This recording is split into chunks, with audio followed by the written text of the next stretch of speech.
দেখছিলাম হামজা চৌধুরীর ছবিটা, যেটা দেখলে আপনি বাংলাদেশি হয়ে থাকলে স্বাভাবিকভাবে আপনার খুব খারাপ লাগার কথা।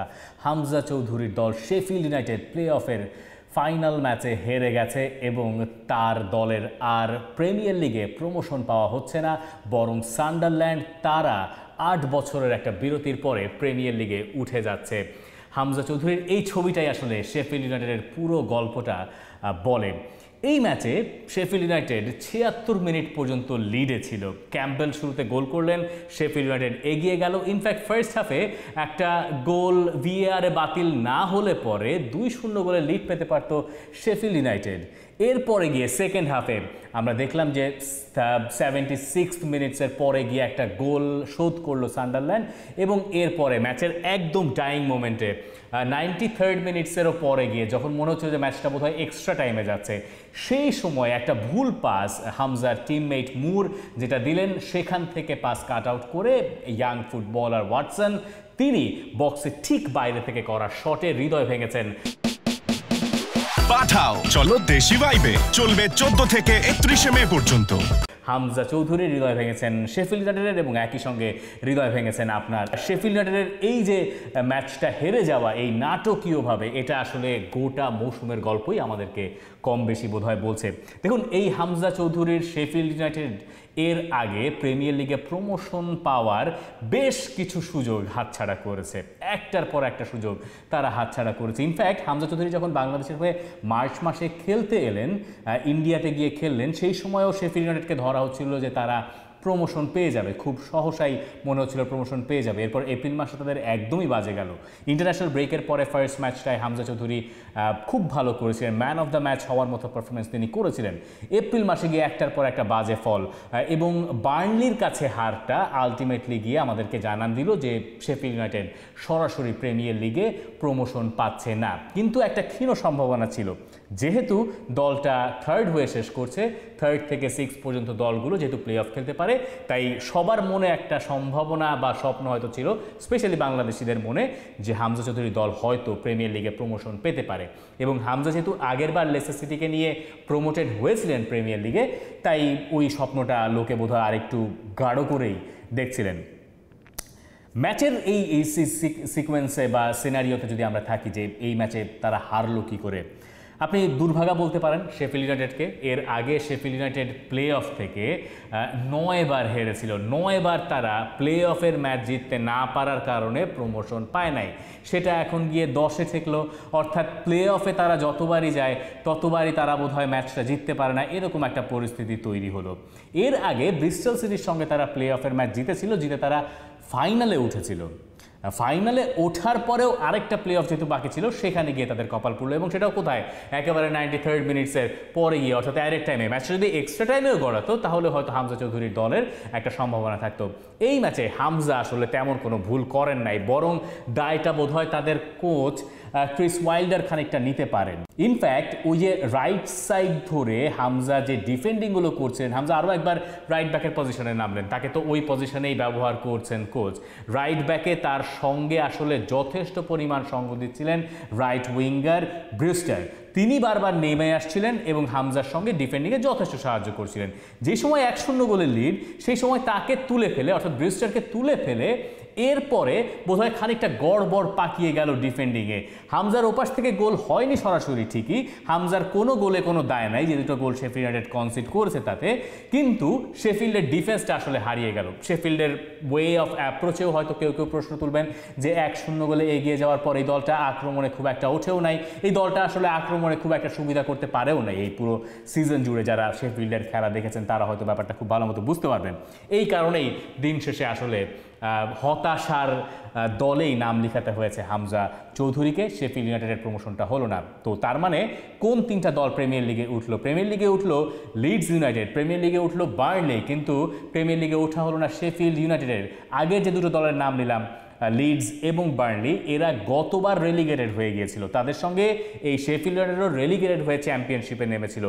একটা দলই বাকি ছিল প্রিমিয়ার লিগে প্রমোটেড হওয়ার মতো বা হয়ে যাওয়ার মতো, সেটা হচ্ছে শেফিল্ড ইউনাইটেড, যে দলটা সেই সুযোগটা আসলে হাতছাড়া করলো। এবং হামজার এই ছবিগুলো তো আসলে দেখে আপনার মনে আসলে কষ্ট লাগারই কথা, স্বাভাবিক। আপনি যদি সমর্থক হন, আপনি যদি সাংবাদিক হন, যাই হন না কেন, তবে এখন বাস্তবতা হচ্ছে যে হামজা চৌধুরীর দল যদি প্রিমিয়ার লিগে উঠেও যেত তাহলে আমরা জানতাম না যে হামজা আসলে শেফিল্ডে খেলতেন কি খেলতেন না, তাই না? কারণ তিনি তো মূলত কাগজে কলমে এখনও লেস্টার সিটির ফুটবলার, কিন্তু দলটা যদি প্রিমিয়ার লিগে উঠতো তাহলে হয়তো একটা সম্ভাবনা ছিল যে শেফিল্ড সমর্থকেরা যেহেতু হামজাকে খুব পছন্দ করেন এবং একেবারে আপন করে নিয়েছেন, তার একটা সম্ভাবনা থাকতো যে তাকে নিয়েই হয়তো তারা প্রিমিয়ার লিগে প্রমোটেড হতো বা প্রিমিয়ার লিগে তাকে নিয়ে যেত বা লেস্টার সিটি তাকে ছাড়তে পারতো। এখন কি হবে? হামজার কন্ট্রাক্ট আসলে কোন দিকে যাবে? শেফিল্ড ইউনাইটেডে তিনি থাকছেন কিনা?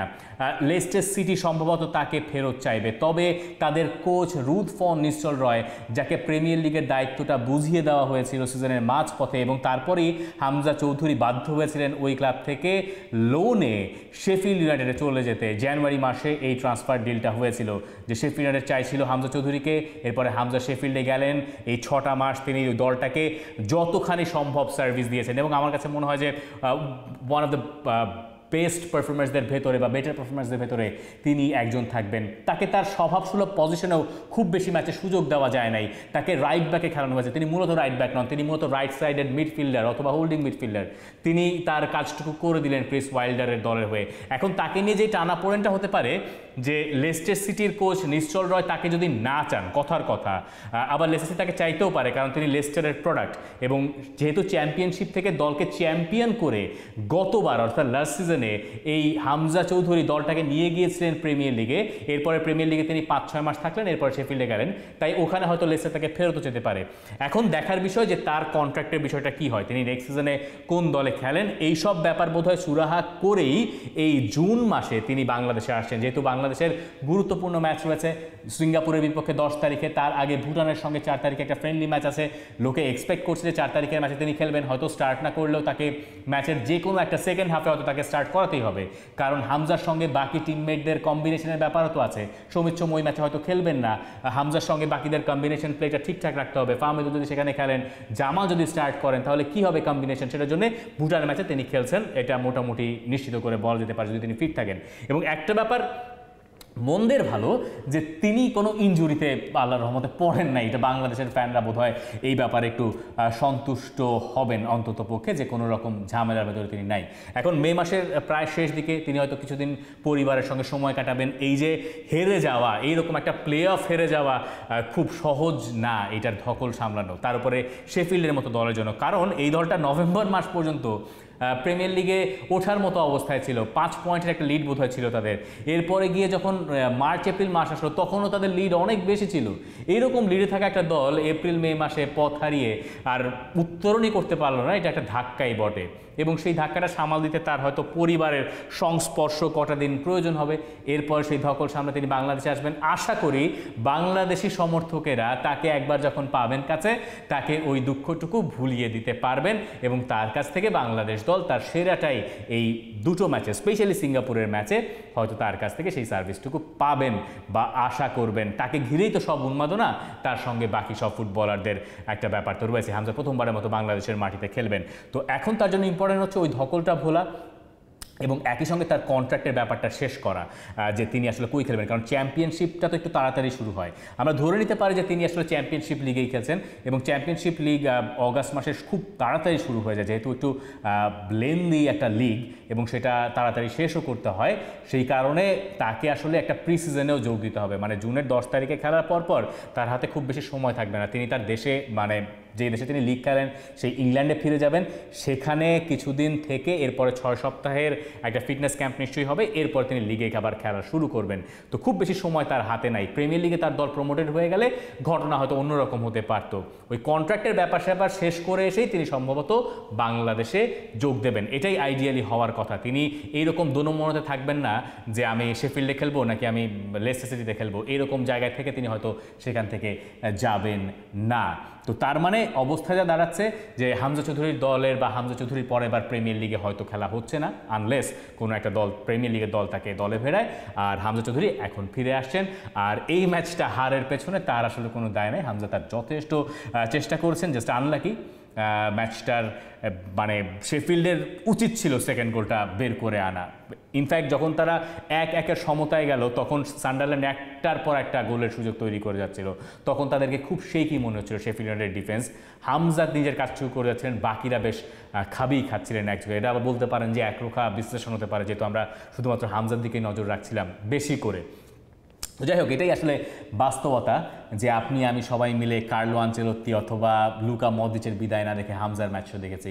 হামজা চৌধুরীর জন্য শুভকামনা থাকছে।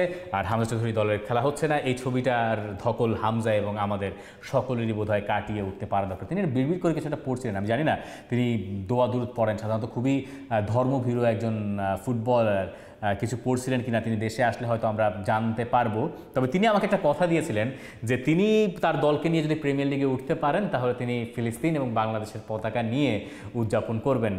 কথা রাখার সেই সুযোগ হামজা চৌধুরীর হয়নি, নিশ্চয়ই তিনি কথাটা রাখতেন আমি জানি, কিন্তু নিশ্চয়ই তার সামনে নেক্সট সিজনে সেই সুযোগটা আসবে এবং হামজা চৌধুরী আশা করি আমাদেরকে দেয়া সেই কথাটা রাখার সুযোগটা অন্তত পক্ষে পাবেন। For more updates, subscribe to our YouTube channel and click on the bell icon. Follow us on Facebook and Instagram. Download T-Sports app to enjoy exciting games and highlights. Visit tsports.com.